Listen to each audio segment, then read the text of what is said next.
Well, the problem with back-ended cash flows is that projects simply aren't commercially viable unless there's a sufficient level of cash flows in the early years of their life.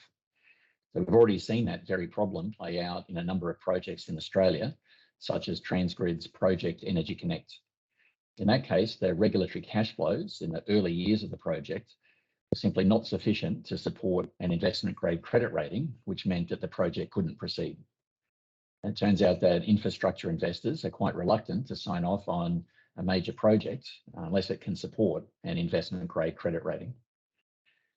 This question of financeability is not an issue that's unique to New Zealand.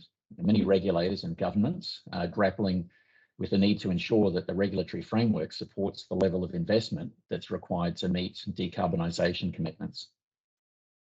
A really important point here is that network businesses are not asking for more regulatory allowances, just a reprofiling so that the cash flows are a little bit higher during a project's early years and a little bit lower during the later years. So under that approach, consumers pay the same amount over the life of the project.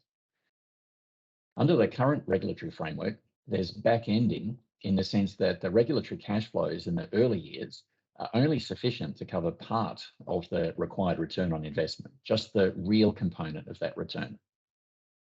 And one way of reprofiling the regulatory cash flows is to set them to be sufficient to cover the entire return on investment, not just the real component, or at least to have regulatory cash flows that cover the firm's entire interest bill rather than just a portion of it.